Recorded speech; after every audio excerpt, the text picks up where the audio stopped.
absolutely fantastic to be here today. Tracy said, Troy, can you come and tell us a bit about networking? Who knows what networking is? Everybody, hands up! You don't want to put your hand up because you think you're going to be asked a question, I know. Yeah, that's right. Everyone starts with No questions around networking. But when I stopped and thought about networking, and I thought, well, actually, networking is so ingrained in everything we do. How do you isolate networking? How do I come and deliver value to you around networking when surely we all are good at networking? If networking is talking to people, we all talk to people. How from a business context and perhaps a career planning context that many of you might be considering, how do you get the most value out of networking? So, as Tracy said, I have a science background. So I stopped and thought, can I apply some type of scientific framework to networking? And in particular, can I apply a scientific framework to networking that is relevant to university students? So I thought long and hard about it, and I read an article from a guy, Syed, who wrote in 2007 that related to marketing strategy around networking, and he was looking at what are the core drivers of human behaviour. What are the things that you and I do without even thinking about it that can explain our purchasing behaviour was primarily the focus. And I thought, well, actually, what are the core drivers of human behaviour that can influence us across many different facets, and how do they apply to networking? Because networking is something that we just do. So I thought, first thing around networking is reproduction. When you think about it, probably looking around the room, many of the ages that you're at, you may be single. So you may be thinking, how do I look more attractive to the other sex or to find a mate or a partner in life? Does anybody ever think about that? No. Oh, nobody here? Oh, maybe I've got the wrong audience. The reproductive drivers and fitness signalling is ingrained in what we do. It's the very reason why, believe it or not, why we make sure we look good in the morning before we go out. For guys, it's the reason why we want to be good at sport often. A lot of these drivers are core drivers, and without even thinking about it, hey, I'm trying to do this in order to reproduce, these things are core drivers behind us. So reproductive drivers, fitness signalling are ingrained in what we do. Just a caveat, we're talking about networking here. Some of you may, networking, particularly if I recall my university days when I studied my undergrad, this was largely the focus of a lot of my networking. If we look at what is another core driver, and that's about simply survival. And survival is dictated on a number of different things. If you think about evolution and how we've got to be a successful species that we are, we understand about fight and flight. We understand if we get into a difficult situation, we're faced with two alternatives, and that's why I'm a bike rider and a good runner. I'm very lousy at combat. But in a networking situation, probably the food-related behaviours are pretty important around networking. We've heard about two fundraising events, I think, that are occurring, and both of those involve food. When you're a university student, or certainly when I was a university student, a lot of my survival behaviour was based around what I'm going to eat tonight. And the $5 all-you-can-eat at Pizza Hut used to be a great place, and there was a whole host of different places that focused on food. Most networking functions that you go to, surprisingly enough, will have food. That shouldn't be a core reason to go to a networking function, though. Another key aspect of our survival is around kinship and tribal behaviours. We've got a small tribe that's formed here from the tourism and events marketing group. It's often safer in a pack, and so often you'll find that one of your core drivers, whether you do it consciously or subconsciously, is to form groups. And you'll find that will occur quite naturally in life, and you may or may not be able to explain why. But it's simply a core driver of human behaviour. At the end of the day, it's far easier if there's a lion attacking to be in amongst a large number of groups than be on your own. So from a networking perspective, you'll find there's lots of opportunities for you to get together. And if your core driver is simply to be together, you may not be maximising the opportunity that's ahead of you. If you look at the last of the core drivers up there, which is reciprocation. And reciprocation is one that is very, very important for an organisation like Cancer Council, but I'd say it's incredibly important for any organisation that you're involved with.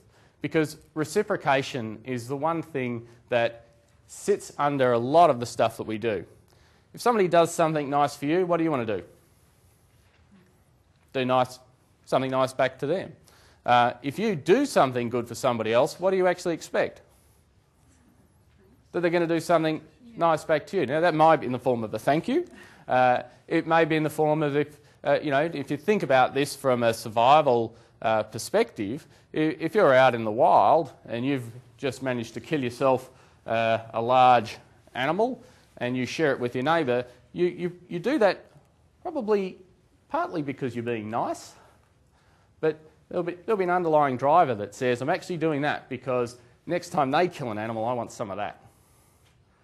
And reciprocation is so ingrained in what we do. And there's one thing that I want you to take out today that I've got a lot out of in my experience. It's this notion that reciprocation should be a core driver in any kind of networking activities that you do. Because it's been certainly a core driver for me. If you're thinking networking is reproducing, eating food, or hanging out with your mates, it's probably not where you're going to get the best value from networking, certainly in a business context. So let me tell you about Gokul. Gokul is a lovely bloke. He moved over here from India, and one of the first things that he did when he arrived in Australia, or certainly one of the first things he did when he started to get income, was he bought himself a motorbike. Why would you buy a motorbike? Not that there's anything wrong with motorbikes. Gokul bought himself a motorbike because he's single. Strange. Except that when you think, for Gokul, buying a motorbike and having this motorbike was a sign of success. Which means if you're trying to find a partner in life, it's better to look successful. So one of the first things that I saw of Gokul, or the first time I knew about he had a motorbike, there was a photograph of him on Facebook with his motorbike. And this is a very standard behaviour for all of us in that we want to look good. Gokul also grew up in a tough part of India, and part of what he did was he learned a martial art. So he's become very proficient at martial arts. He tells some wonderful stories about how his martial arts helped him. He tells some wonderful stories about how his martial arts didn't help him. But he's very clear on the fight or flight response. He's ready to hang around. I'm ready to run. He's ready to hang around. He knows why he's here. When you look at Gokul's friends, when he first moved to Australia, this is just a snapshot of Facebook from the moment, but when he first moved to Australia, most of his friends were from India. And when he arrived in Australia, he hung around with people who came from the same area. Why? Because it's an innate kind of tribal thing. We want to stick with people we know, shared understanding, shared experience, and so we relate in our groups. And that's, again, these are all very normal, very standard things to do. But Gokul then did something different. Because he could have stayed within his groups, and you'll see some names up on this, on his list of friends who aren't necessarily from India, and their faces would give away that they're not from India. Gokul started volunteering. He needed a job, and Gokul recognised, because he's a pretty smart chap, well, he's very smart in fact, he recognised that he wasn't going to get a job. He had HR qualifications in India, he had a computer science background in India, his family owned a farm in India, it was all good for him in India. He came to Australia, he had no job, his qualifications were worth nothing. But he recognised the value of networking, and he recognised, whether he did consciously or not, this value of reciprocation. So Gokul came and he volunteered for Cancer Council. He started there, came in, we started to find little jobs for Gokul to do, and work. And pretty quickly, Gokul added great value. He went over the top of what he had to do. He provided value in different areas, and he talked about what he'd done. He came and said to me, Troy, look, I studied HR back in India, and I'm not going to have qualifications that are recognised here, and also did computer science. So we started thinking, great, computer science, HR qualifications, we look after lots of volunteers, we interact with lots of people, and we've got a computer system that we're having trouble with. Gokul, go, sort it out. So Gokul starts to fix our problems, all volunteering, and then eventually we need some people to work more consistently than a volunteer. So instead of putting out to market an ad, we ask Gokul whether he'll apply. We advertise internally, and Gokul applies, and he gets the job. A year before that, we put an ad in the paper for an administration guru. That was actually the heading. I was quite proud of that one. And we had over 60 responses. Gokul got the job. One response. He even didn't need to update his resume because we already saw what he was capable of doing. He'd already added great value to us. As an organisation, we reciprocated. So Gokul got the job. He got the job as a casual administration manager. And then he kept adding value. He kept doing more than what his position description identified. And he kept solving problems from somebody who would be paid a lot more to solve those problems. And then, of course, the next job comes up. Full-time administration officer. And it's advertised internally, and one person applies. Doesn't give a resume. Just has an interview, more of a chat, really. And then Gokul's full-time employed with Cancer Council. So when you think about how you get jobs and what is the value of networking, this is a snapshot of my career. Most of the jobs that I've done. There's a few different ones there. And if you look closely, you'll see that there's no real theme.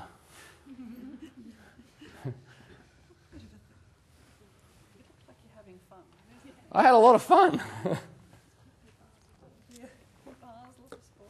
I ran my own business, Australian souvenir photography. I had contracts with the Women's National Basketball League, with the Netball Association. There's probably a theme occurring there, Women's National Basketball, Netball Association.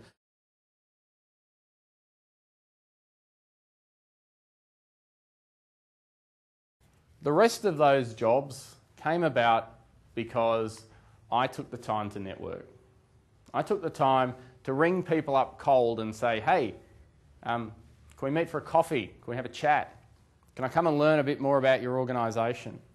Or just through people that I've met day to day, asking them and telling them about what I stand for, what I do, how I do it, and being a nice bloke. Because people want to help people who are nice and friendly and helpful. And all the time, if you have a culture and a feeling within yourself of give to others, not take from others, but give to others, then people will reciprocate. And that list is a list of the value of reciprocation. If you're sitting in the audience thinking, how can I get a job? I want a job. Then you might be looking at it from a different frame. You might need to start looking at it from how can I add value? And once you start adding value, then employers will notice you. Because every time we advertise a job at Cancer Council, and Matt's just been through this, you get 70 or 80 applicants, and all you are is a piece of paper. And it doesn't matter how large font you use. It doesn't matter whether you underscore your name, whether you put your name on each page, whether you put a fancy graphic on there that you got from clip art or you downloaded off the internet. You're just a piece of paper, and so you need to work out how to get out of that piece of paper mentality and get into evaluating mentality and develop the relationship before you even need to apply for the job. Because I've only updated my resume a couple of times in my life, and they're typically for the ones in blue. And the rest of those, it's simply picking up the phone, saying, hey, this is what I've got to offer, can we come and have a chat? Maybe I can volunteer, maybe I can help you with something. No charge, just happy to chat. And that's a place where very few people play. The reason why I highlighted Gokul is it doesn't happen very often. Matt, sitting here, Matt's an interesting one. Come stand up over here, Matt. No. Matt rang me up out of the blue. He'd done some fundraising for us, and because Matt's had an experience with cancer, he lost his mother to cancer, I hope you won't mind me saying, and so Matt was volunteering with us. And he saw an ad in the paper for Vodafone, who were delivering a program in order to give back to the community. So Vodafone were willing to fund a person up to $50,000 for them working with a charity. So Matt rings me up and says, hey, it's Matt. I want to work for you, and I'm going to try and get someone else to pay for it. So Matt and I have a coffee down in Gooja Street, Chibo, and pretty quickly, in the conversation with Matt, I learned that Matt's got some incredible values and some incredible belief around what he does. And I think, yeah, I actually need Matt. I didn't need Matt because I had a job that was specific around what I needed Matt for. I didn't have a project officer, Matt Saar. I had some people in there. I had a culture that needed somebody who was going to be strong in their belief. And Matt was strong in his belief. I needed someone who could connect with the community in a way that, was going to be a bit uncomfortable, a bit chaotic, not planned. And Matt pretty quickly, in one cup of coffee, I don't think you even had coffee, did you? I think it might have been tea, was able to convey that he could solve that problem for me. No position description. In fact, when Matt joined, we got him to write his own position description. And so he's developed the Ambassador Project, of which Tracy is one of our ambassadors. And that all came off the back of having a need for somebody who could do something. No position description. And if we'd have put an ad in the paper, firstly, the HR department wouldn't have allowed me to write the ad, because it wouldn't have had any detail in it. And I wouldn't have been able to write a position description because I had no idea what it was. But I needed somebody who stood for something to come into the organisation to do a job that I couldn't define. And that's when networking becomes really powerful. And I'll explain to you a bit more why. Who's heard of the Tour de France? Just make sure you're all awake, hopefully all of you. And the Tour Down Under, who's heard of the Tour Down Under? Yeah, great, yeah, events, right into that. Tour Down Under obviously occurs here. Now, Cancer Council is the charity partner of the Tour Down Under, which means we have an opportunity to make the most of an opportunity.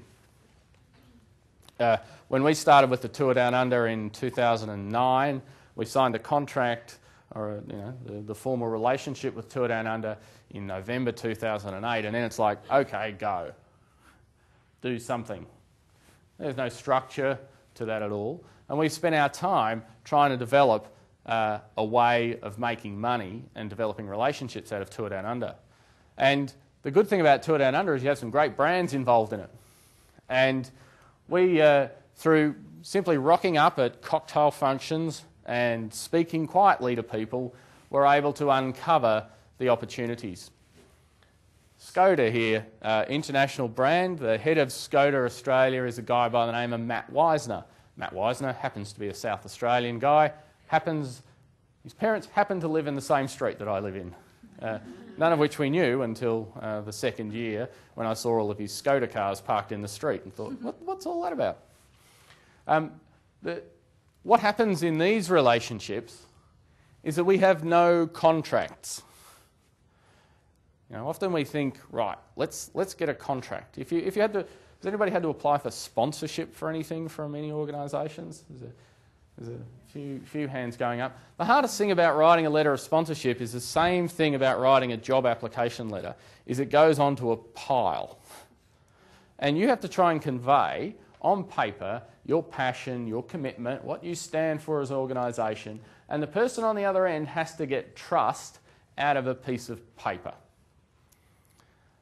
I don't know how many letters of sponsorship we sent out to other tour partners, but not one of them worked. And I wrote some great stuff, I was brilliant. The language, it doesn't matter how good your language is. It doesn't matter what your headline is, whether you use bold, whether you underscore, whether you have italics to convey movement and excitement. You're just a piece of paper. And the only way you're going to get through that is through networking. And so the relationships we have with these fantastic brands here in Australia and nationally and internationally is through the relationships we have. I've had lunch with the marketing director of UniSA, Alan Bridson, and Yvonne Clark in terms of communication. I've had dinner with the governor, it's a name dropping there, with the governor and Peter Hoy. I've been bike riding with Peter Hoy, who was the Vice-Chancellor here up until just recently. Still is. Oh, he still is. Excellent. 3 more weeks to go. All of this stuff happens not out of contracts, not out of pieces of paper, but out of relationships. And every one of these is about having a good relationship with somebody and about delivering value. Because I can tell you that not one contract is of any value at all without good relationships. Because we've got relationships with people, we've had relationships with people that are contractually based, and they are the worst relationships we've ever had. They are painful. Because a relationship in a contract setting is like this. You said you'd do that. No, I said I'd do this. No, you said you'd do that. No, I said I'd do this. Now, the value of networking is, hey, why don't we do this for you? Sure, and we'll do that. And that's what happens when you have a relationship with somebody as opposed to a contractual relationship. And I can't understate how important that is. Does anybody recognise this guy over here? Yeah, Tony Abbott. This was Tony Abbott sharing with everybody. By Tony Abbott, he gets to ride with me. He was so excited. Oh, it's a shame I've got a stripe down my face. That's my better side as well. Tony Abbott is brilliant about networking. I've actually seen Tony Abbott at work. I've seen Tony Abbott who remembers everybody's name and recounts them back. I've been for a bike ride with Tony Abbott before, and politicians are some of the best networkers. And they spend their time remembering people's names. They have advisors to tell them when to smile, who to smile to, and how to make relationships work. Politicians are great at networking. Why? They want you to vote for them, exactly. So, they've got to be all the time trying to work out how to deliver value to you so that you will reciprocate and deliver value to them. How are we going for time, by the way? We're good? Excellent. One of the interests, but who's got a Facebook account? Okay, keep your hands up. It's just a bit of exercise now. Keep your hands up if you have over 10 friends. Okay, that's making me look a bit silly. Hands up who's got more than 100 friends. 200 friends. 500 friends? 1,000 friends? Fantastic, we've still got a hand up. How many people think their Facebook friends are their network? Hands up.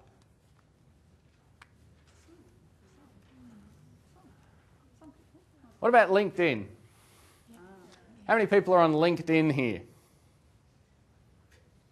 Oh, that's a bit sad because LinkedIn is quite useful for you, and I'll explain why. I can tell you that your Facebook friends and the number of Facebook friends you have bears no relevance whatsoever to their value. It simply is a way of collecting people's names. So if you asked your Facebook friends for $5, how many of them would give you $5? Maybe 10. 5 or 10. If you've got 10 friends on Facebook and they all give you $5, that would be brilliant.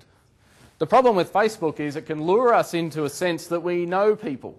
We have this amazing network. Look, I've got 100 friends on Facebook. It's actually of no use unless those people can deliver value to you and you can deliver value to them. Now, if you've got 100 friends on Facebook and every time you're putting a post on Facebook that adds value to them, and I can assure you that value is not just woke up in the morning, that as a post on Facebook is not value. I hate to break it to some of you, but that is just rubbish. If you want your Facebook friends to be of value to you, as part of a value network, then you need to add value to them. And there are great ways of adding value through Facebook. You may want to share content on Facebook that you find is going to be relevant and is going to help people. That's adding value, not telling people that you've just had a cup of coffee and it was great. Unless, of course, it's the best coffee you've ever had in the world and it was life-changing for you, and everybody should have that cup of coffee because your world is going to change after it. It happens to me quite often, but I don't post for it. It happens usually at or 9:45 every morning. So be conscious that these are not your networks. LinkedIn is likely to be the most valuable tool that you will have in a business context that's online. The reason I say that is because if you think about what you need to do as an individual is you need to stand for something. No one's going to employ you because you have a piece of paper. It's actually what you stand for. And Matt's a great example. You know, Matt didn't bring a resume when we met for coffee. He talked. He talked about the type of person that he was and what he wanted to do and how he felt he could add value. And so he was recruited without a resume. I think we asked for a resume afterwards just to convince the HR department that he was real. So stand for something. LinkedIn enables you to be able to use a way of conveying your resume. Now, whether that's of value or not to your network, somebody can find out the value online of what you can deliver to them. And you can also look online through LinkedIn connections and find out if you need some help in a particular area, you can use LinkedIn to try and identify the value that an individual brings. Because how many people love bragging about themselves? Hands up. Oh, Tracy, come on. Most people don't. Most people find it really uncomfortable to sit down in a conversation with another person and say, oh, hi, look, just wanted to tell you I'm brilliant. I'm really good at this. I'm the best marketing person you've ever seen, and have I got value for you? They're not like that. So LinkedIn provides you an opportunity to have your resume, to tell people about what you stand for. So out of all of the social networking tools, to be able to identify somebody who can help you and somebody who you can potentially connect with and help, LinkedIn is useful there. But again, your Facebook friends and not your network, unless you're adding value to them and unless they would reciprocate and add value to you.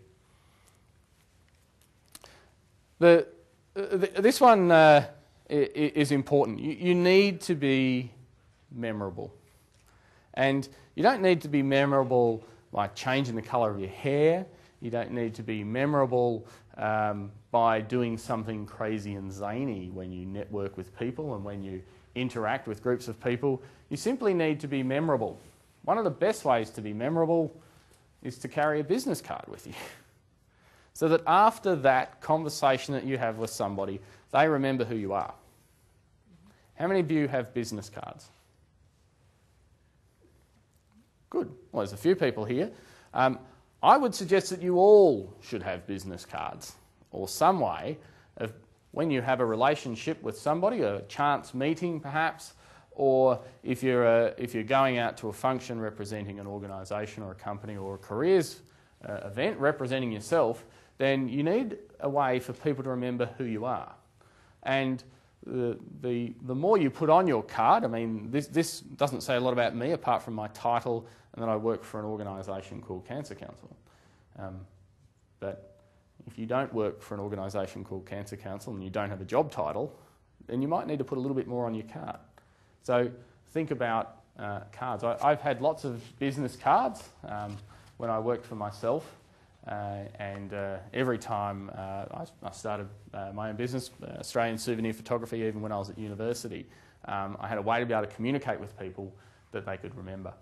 Another key way in terms of remembering people is, or having people remember you, is to send them an email the next day or to connect with them on LinkedIn, which is a fantastically easy way to connect with somebody who you just met and for them to have a look at all the things that you're capable of doing. Connecting with them on Facebook will just be able to tell them what you had for breakfast maybe, which is not great value. So use your LinkedIn profiles, update them, and make sure that when you connect with people, give them something to remember you by and try to hook up with them on LinkedIn.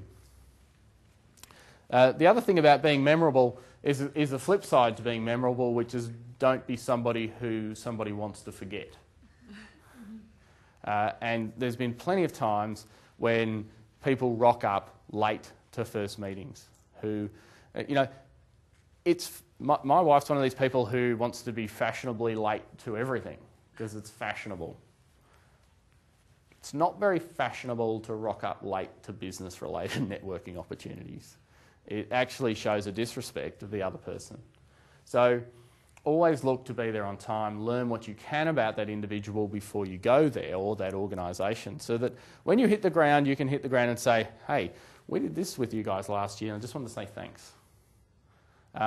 Last week, out of the blue, I called the head of Bupa here in South Australia, a guy by the name of Daniel Gallagher. And I had caught up with him for a coffee at Funk.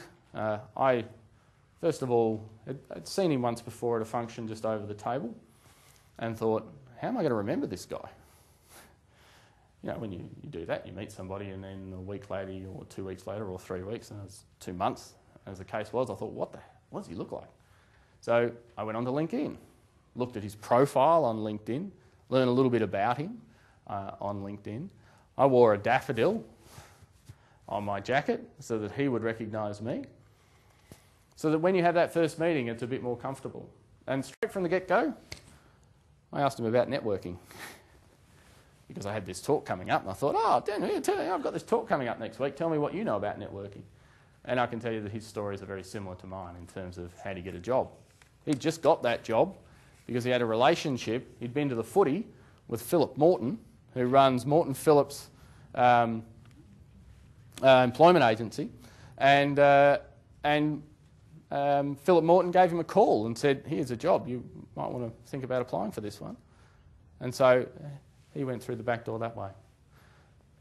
But if Philip Morton hadn't remembered him, if he hadn't added value, been a nice person, been courteous, respectful, then he probably wouldn't have got that call. So you can never underestimate the power of the moment that you spend with somebody face to face or in a group, and especially the moment after that, when you connect with them and you make sure that they remember you.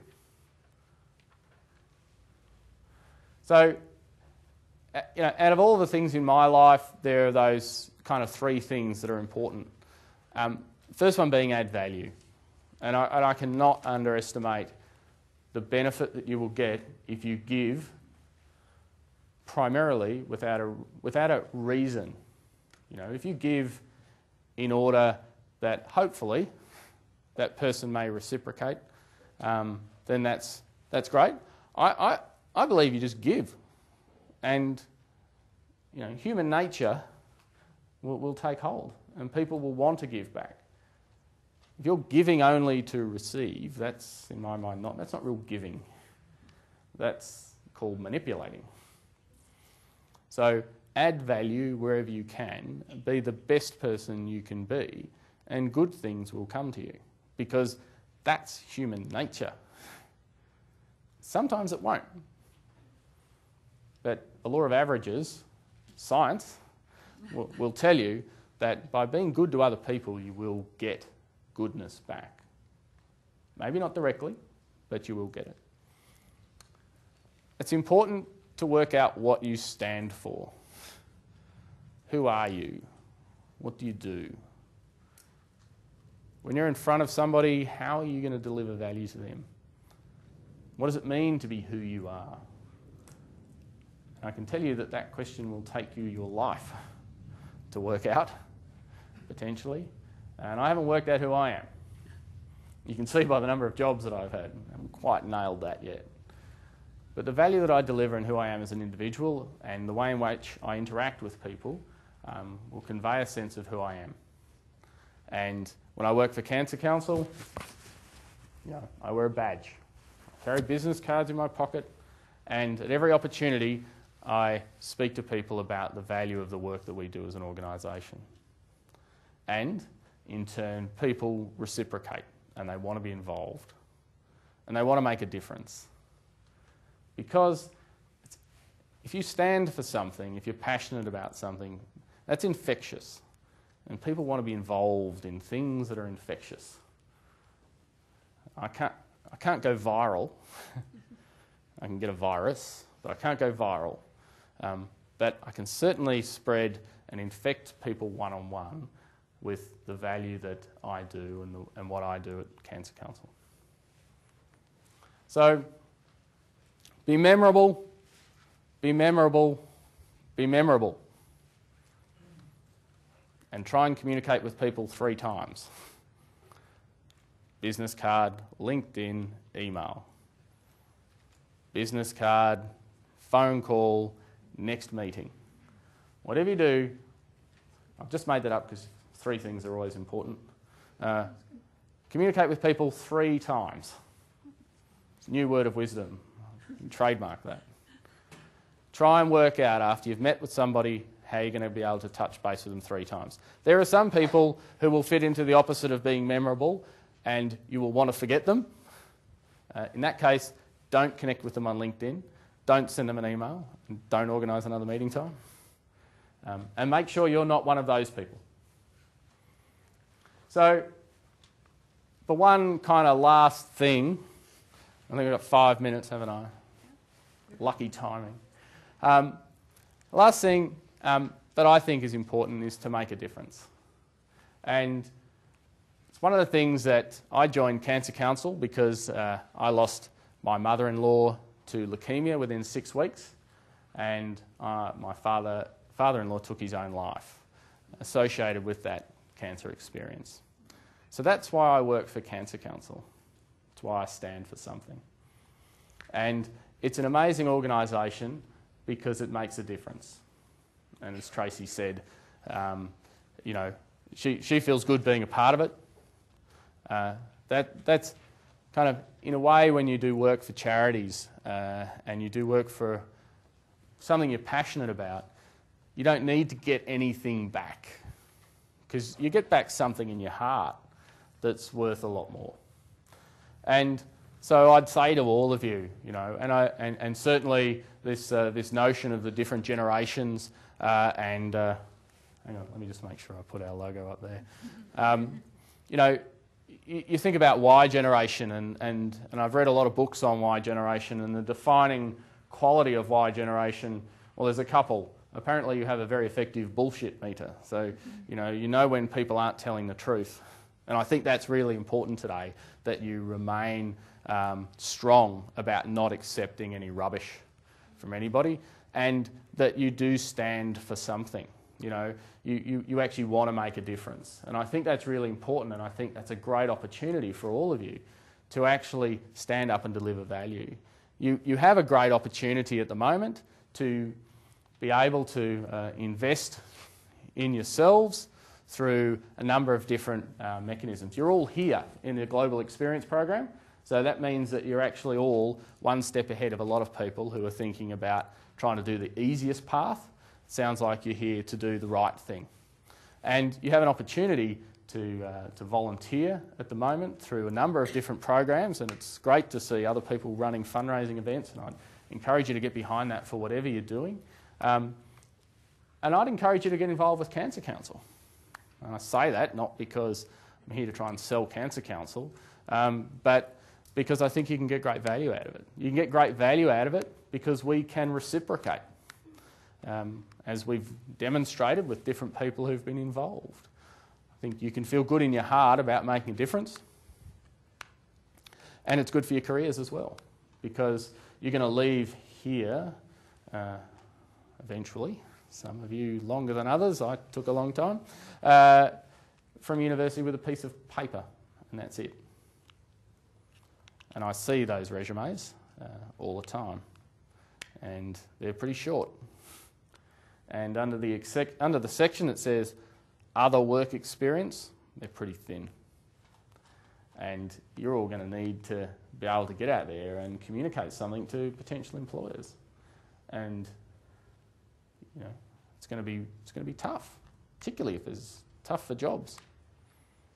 But there's no doubt in my mind that it's the people who come to the party before the herd is there that you will connect with. You know, there's a notion of fish where the fish are that's great, except if you're one of those fish.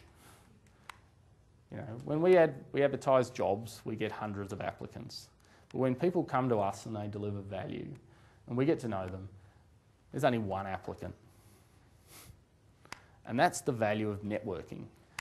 And that's the value of doing something that's different. So that's it from me. I wish you all very well. And I can offer a host of ways of you delivering value.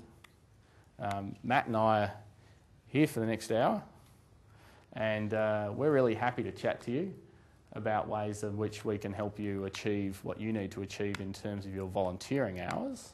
But I think more importantly than that, we can help you to deliver the value that you need, larger than just to meet your volunteering requirements. Can I thank you first of all? Let's thank. There we go. Does anybody have any questions for Troy? I have one and happy to start the ball rolling while you think. My first question was actually, I wrote it down while we saw that amazing list of jobs. An amazing list of jobs. If you're going to ask me about the Pink Palace in Corfu, I can't tell too much about that, I'm afraid. I do. So many things I want to find out about Troy now.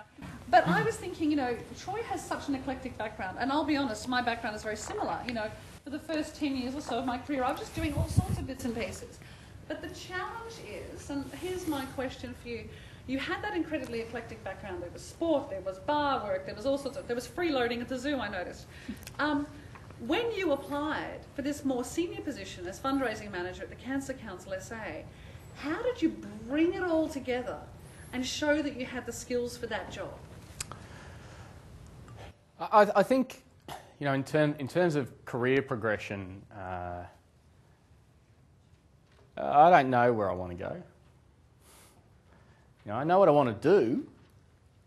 You know, I want to be able to deliver value. I want to be able to do something that's different, to make people think, to change people's minds, their perceptions, to do things that people don't think is possible. But I don't know the position description that is. You know, I'm not too fussed by position descriptions and job titles. So, you know, clearly the way that I got the job at Cancer Council was because prior to that I was the regional sales director for a pharmaceutical company, and prior to that a marketing manager for an alpine resort and a marketing manager for a theatre company.